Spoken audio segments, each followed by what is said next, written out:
Hi, my name's Cameron Carlson with AnimeOnLocation.tv. I'm here at Matsuricon 2023 with Kirk Thornton. Yeah, and I can't talk nearly as fast as you just talked just now. So don't even ask me to try. So this is a really fun fact that we got you way back at Anime Central 2007 in Chicago. So it's almost been 20 years since the last time we got the chance to talk to you. How have you been in the last 20 years? See, first off, I can't believe that was 20 years ago. Almost 20 years. yeah. But still, oh my God, it doesn't seem like that long ago at all. Yeah. And I loved Anime Central, and I had a ball there, and I loved Chicago. That was the first time I'd been to Chicago. So what was your question again? No, you did great. You did great. No, wait a minute. What have I been doing since then? No. Well, how have you been? How have I been? You know, I've been living life, and that means the good and the bad. Yeah. So, you know, incredible, great opportunities have come my way, and I've been loving that. You know, I've covered new ground as far as, you know, voiceover and acting, and I've done a lot of directing, and then, you know, personally, all kinds of other things have swung the other way to keep the yin and the yang in balance. You know, the good, there always has to be good with the bad, because and you need that drama. An actor needs that drama in his life in order to have the well of emotions to draw from. So, life, you know, you don't feel that way when you're going through the bad times. Yeah. But they help build the character and make the good times feel all that much better. Yeah. So so far to go along. So it has been far too long since. So we will start with the beginning. How did you get started in the world of entertainment? So normally we always ask that first question if we haven't talked to you. Period. But it's been so long since our last interview that actually it's on mini SD tape. Oh yeah, I looked for it. It's on a mini SD tape. So for the fans that probably didn't get to see that interview 20 years ago, Look on YouTube. You'll find it. Everything's there. Actually, that's not on YouTube. Back then, YouTube would only let you put up 5 to 10 minute interviews. But, you know, way before I started voice acting, like it would have been 1979, I was at the Oregon Shakespeare Festival, and I was doing a play called Faustus. And I got interviewed, and some friends of mine, you know, not too long ago, I can't remember, but they said, "Hey, Kirk, you're on YouTube, dude. There's an interview of you from this teeny tiny little local TV station in Ashland, Oregon, did an interview of me," and I was completely bullshitting. When I see that tape again, I'll have a transcript. Just for you. So for the fans that don't know, how'd you get started entertaining? Okay, how I got started entertaining. In a condensed version. No, you got you got me, man. I'm here. you asked for it. Okay, it's really not a long story, but when I was very young, I mean really, really young, we did the 8mm movies. Oh, right? yeah. 8mm. The home cameras, you guys are too young to know that. But, I know. But you wind them up, and then you shoot. And anyway, they would take home movies. And the minute they pulled out that 8mm camera, I leapt in front of it and would perform. And just do anything to be in front of the camera. They'd have me going down a slide, and we'd play it back with me going backwards up the slide, downwards. But from that, you know, we would look at the movies, and the parents would, "Well, you should be an actor." And I go, "Yeah, right." But I just knew from, you know, the moment that I was really small that I wanted to be an actor. And then, I mean, elementary school, I did plays in elementary school. I did plays in junior high, in high school, and you know, I knew that's what I wanted to be. You know, and I had a lot of people along the way say, "Yeah, not gonna happen." And I went through, and I still go through periods where, you know, the acting may not be so good. Yeah. But it was a lot of, it was just dogged determination on my part, because in acting school there were lots of actors that were Yeah. better than me, but there weren't a lot of actors that were as determined and worked as hard as I did. Yeah. So that's how it came about. Yeah. Because there's still, gosh, so many of my friends were just, I'd watch them in acting class and just go, oh my God, he's so good, he's so brilliant. And they just couldn't take what you have to go through Yeah. in order to finally break through. A lot of actors don't. A lot of actors, they boom, out of the gate, and they're stars. But it didn't work that way for me, and for most actors, you really have to sacrifice a lot. Put in the hours. Yeah, and it was like my wife and I would talk sometimes, because she's an actress as well, and she'd say, gosh, it'd be nice to have this, it'd be nice to have that, it'd be nice to have this. Yeah. And I'd say, we could have those things. We could easily have those things if we want to go do a 9-to-5 job. That's, yeah. We could have paid vacations. I've never had a paid vacation in my life. I've had working vacations, like this right here. I'm at a convention, and it's like a working vacation. Yeah. But there's a lot of things that actors have to say. Do I want that, or because I can have it. I know I can have it. I could be anything. I feel like I could be anything I want to be. Right. But is it worth? The other part of it. Yeah. Yeah. No, I mean, I work a normal 9-to-5 job, but this is what I do on my weekends. Yeah. And I actually, at night when I get done with work, I'll actually work on these, or over the weekends, I'll work on the scripts Absolutely. for John. I mean, doing Matsuricon, we actually pushed ourselves to be even more ready prior to the convention. I had these done within 3 weeks before the convention, said he had plenty of time to edit. So it actually worked out fairly well. So, yeah. So... which is a good mix for all of us, actually. Yeah. So it says in your bio that you've been, as we discussed many moons ago, working for over 40 years in the voice acting industry.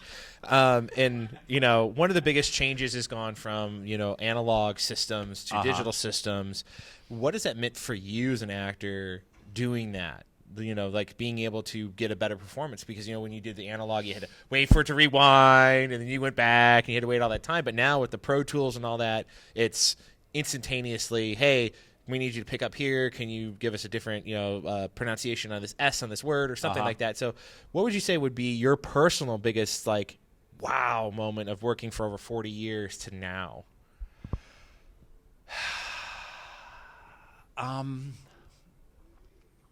Gosh. So much has changed. I mean, one thing definitely, there's so much more freedom now. Yes. Because, when I started, you mentioned the analog system. Yeah. It wasn't waiting for the rewind. It wasn't waiting for that. We had to, with Pro Tools, we've got beeps. Yeah. That tell us when we start talking. Right. Then we had time code. And so we had to watch the time code and just go from, okay, I know I start at 16:51:02 in the time code. And so they'd pre-roll like 4 or 5 seconds prior to when you start, and you'd watch it, and then you'd be memorizing the line, watching the time code, and, 5 frames before you're supposed to talk, you look to the mouth to see when you start talking, and you had to hit it. And it wasn't Pro Tools, so you couldn't slide the voice. So you had to hit it dead on. And now, if you're a little bit off, they go, oh, we'll slide it. And if you're a little bit long, oh, we'll squish it. If you're a little short, oh, we'll expand it. So you get a little bit more freedom. But the downside of that is, I like what makes work fun is the challenge, the difficulty level. And so you're one of those where you would be like one of those guys who's like, you can use Pro Tools while I'm recording, but I want to do the whole old school, on the dot. Get it to me. Well, no, I like Pro Tools. I like the 3 beats. I like that, and I like all the good stuff. But I also love the challenge of nailing it. Yeah. But there was was doing a mocap job. Wow. And we had to go back because the audio on the mocap stage was horrible. And so we had to go back in and recreate our performance vocally in a booth, and they would roll it, and we had to hit the exact timing because you we have to match your own mouth, matching our own mouth, and they would just run the scene, and we had to hit it every line. It was so hard. And I think, because we had to run the entire scene because they were filming it to do the mocap for the lips at the same time. And hitting it was so incredibly difficult, because you not only had to remember your cues, but you had to listen to the other people and know exactly when you came back in. So very, very difficult, but very, very fun. So that's one of the things that you found over the last 20 years. The biggest changes is the modernization of it, and then the difficulty of modernization, where those difficulties come from. So that's really cool. Yeah. So this is kind of personal for me. You happen to voice Jin in Samurai Champloo, a groundbreaking anime that many anime fans put in their top 10 list of best anime of all time. What does it mean for you as this series approaches its 20-year anniversary? Well, it's just amazing that it's been that many years. Yeah, I think its 20th anniversary is either next year or 2025. And so many really incredible projects have come out since then. Right. It seems like every year a new project comes out that's just amazing and wonderful, and yet it has that kind of staying power, that it was that good. Yeah. There's shows like Naruto, which are incredible. Yeah. But there's how many episodes of Naruto are there? Oh, it's like in the hundreds, and then I don't know. It's just like doing One Piece is at 1,000 episodes. Yeah. Naruto, Bleach. Yeah. Yeah, and that's what I'm saying is that but Samurai. It's only 26 episodes long. Are there that many? Yeah, it's only I didn't 26. even know that many. I know it's only about 20. It's a small series. Yeah, it's about 26. Yeah. It had that much impact because I think what it really boiled down to, why I put it in my top 10, was the three of you, between being Jin and Steve being Mugen and Kari being Fu. I think that dynamic of the three of you working so well off, and I know that you guys never recorded together, but the fact that you maybe one laid down tracks one day and then the other one laid down but that's that dynamic of all three of you. You're hungry all the time, you're tired all the time, but you get across these senses of these people have deep emotional issues that they're dealing with in this weird trio of wanting to go find one dude who smells like sunflowers in this whole country, just because of one random girl who happened to walk in the bar the same time you guys have a sword fight in it. Yeah. That's what I'm getting at. I think it's so impactful. And then the music was a big deal. Oh, huge. Yeah, that huge. weird mix. It's such a weird mix of music too, of genres of music, that you're like, oh, this kind of, even though it's a mix, this 100% works for the setting. This retelling of history is so wonderful. So that's why I was put in my top 20, is that the animation was crisp and clean at the time when it was made. People really cared when they made it, and then you guys came in and did the dub. You cared about it. You could totally tell the script writing it wasn't the lazy script writing of the 90s. The 90s and 80s had this weird sense of, it was funny script writing. Once you got past the Dragon Ball era of the 90s, you really started to see the script writing pick up. People started to care. They wanted to put time and money and investment in getting great quality actors and great quality script writers. And I think when this came out in 2005, the Toonami boom had really hit its peak, and people really cared what was being produced, and they gave it the time. Probably you guys started in 2000 and whatever, 2004 or whatever, and then it kind of hit America in 2005. So I think you guys really, the companies, both America and Japan, cared about it, and they're like, let's put it out there, because I think they were competing at the time. they were competing with, Cowboy Bebop and looking back at Trigun, those 1990 ones, and they're going, well, what can we compete with in terms of quality? So I think that's why it's in my top 10. And I always loved you as Jin. I think you played him this wonderfully smart, but very straight-laced, and also very, not temperamental, but he could have his moments where he shows his other sides, and I think you played him fairly well. Oh, thank you. And you threw an extra compliment out there that you didn't even realize. Which was, I wasn't one of the writers, but I was. There were 2 adapters. Oh, okay. And so I adapted half the scripts. Wow. Okay. Well, Yes. I mean, you guys did a fantastic job. I thought we did. I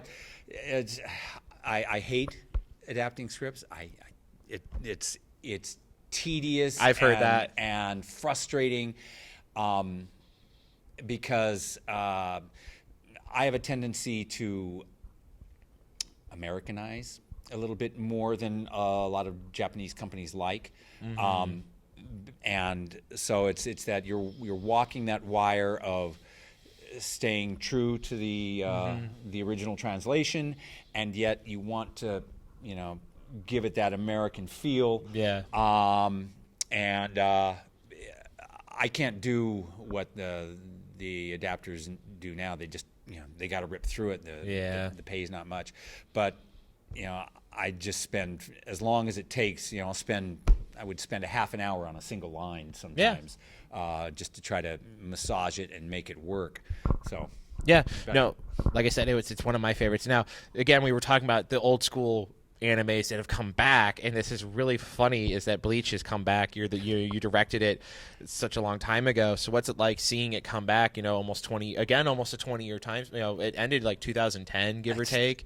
So it's now 2023, so it's a 13-year time span between when it, the last arc ended to this Blood War. So what's it like for you coming back to it? It's just this. It's like a splash in the face. Like, what? Wait a minute. But the thing is, and I don't know if there's a narrator now, because you used to do the narrator. I was the narrator on it, and I'm not. I don't know if there's a narrator now, if they've replaced me, but I'm just doing small stuff on it. But it's like, oh, okay. It's like.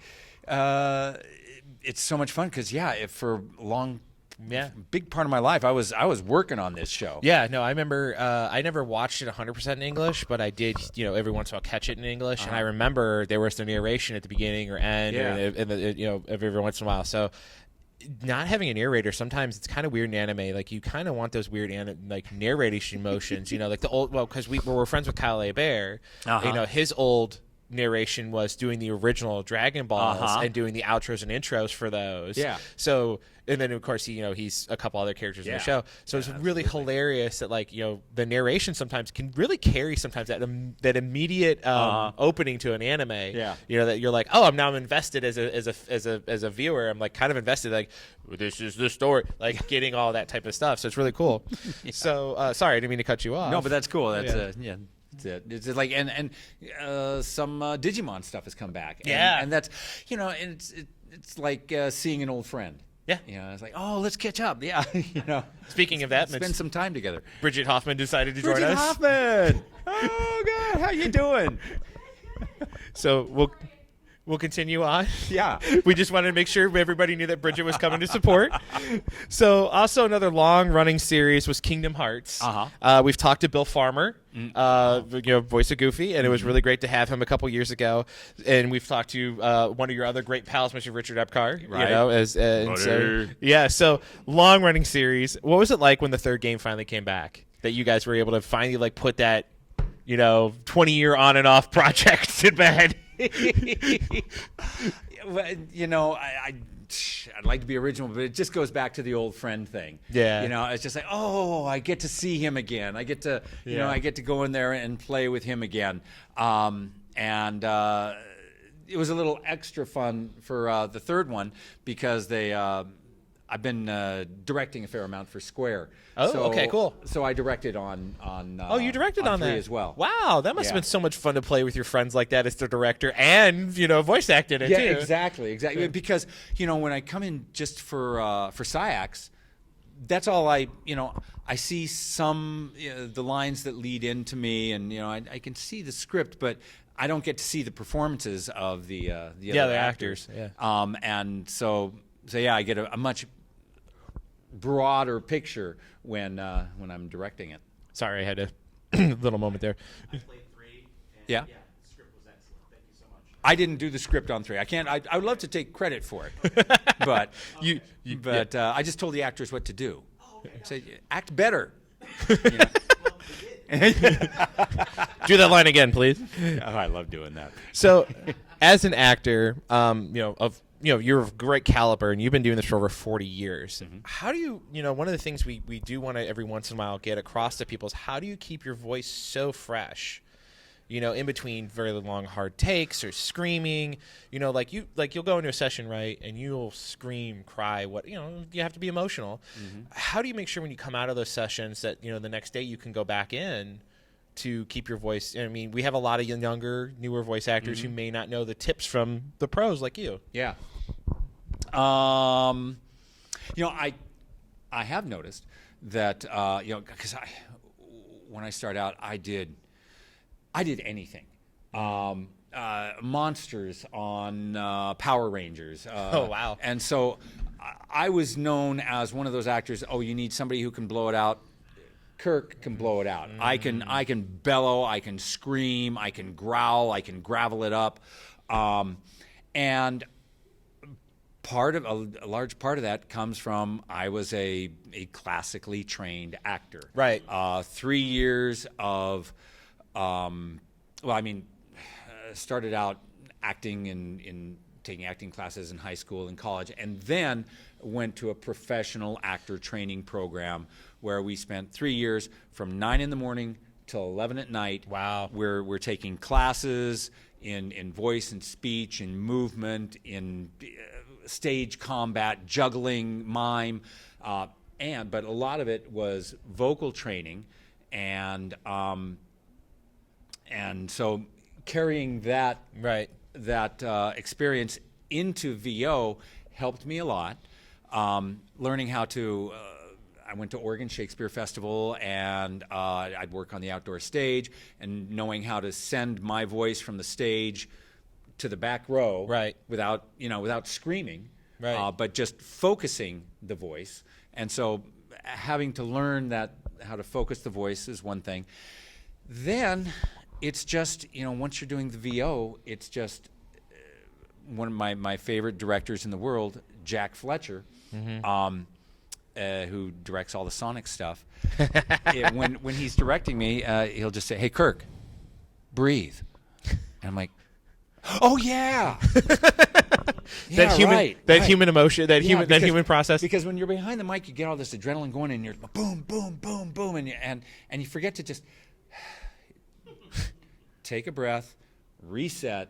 And so when you're working, breathing is very important, and just keeping your instrument, just talking, working as often as possible. And when you're not working, keeping your voice in shape, eating right, drinking right, sleeping right. Yeah. All those things, and learning how to scream without ripping your throat out. Yeah. Yeah. You got to open it up, and you got to be full bodied, and you got to know you're going to tear it out. Sometimes you're going to tear it out. Yeah. And you're not going to be able to talk for a day or so. Right. But I mean, people will notice actually when I get done with these, I actually will get groggy after a weekend of doing interviews. Yeah. So I try to take as much as you guys give as well to myself for doing these. Now, as we just now, no, really, breathe. I love all you guys. As an actor who's, again, doing voice acting for a long time, what advice would you give to these new generation of voice actors? I mean, when you look at some of the voice actors now, 20 years ago, like you said, we've talked about going from analog to digital. and we're constantly improving that digital experience. What advice would you give to an actor starting? I would probably give the same advice that almost all voice actors give. And I wouldn't say, I would never say follow the same path I did. It's the only path to follow. But and especially this comes from my directing as well. Learn to act. Don't worry. Don't think about voice. Don't even think about VO. Learn to act. Take acting classes. Don't take voiceover classes at first. Take acting classes, because I've directed a number of actors who've grown up watching anime. Yeah. And they've watched some of the older anime, and some of the acting isn't all that great. And some of it's good.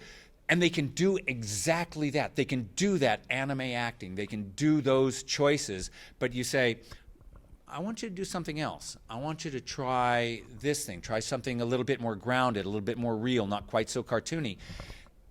And they can't do it. Yeah. They go, well, no, that's not in my frame of reference. And so, but if you learn to act first, then you learn how to make those choices, and you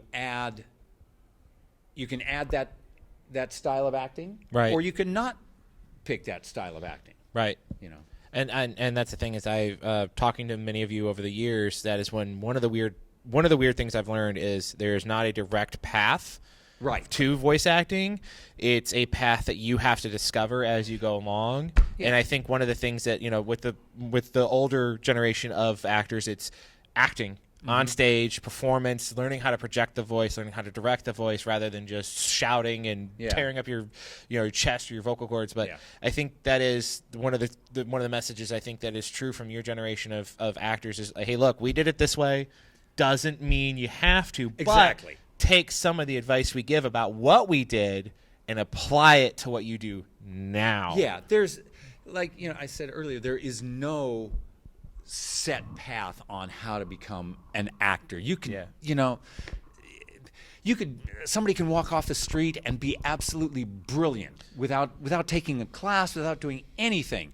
So there's any number of ways to become an actor, and there's no right and there's no wrong, which, whatever works for you. Well, these were wonderful topics to discuss with you, but we're going to finish things up here. So what projects would you love to talk about that you can that aren't behind an NDA wall? So we talked about Bleach, that's currently airing, and we talked about Digimon. We've got a lot of Digimon stuff coming out. So past those two, is there anything else you want to talk about that you can?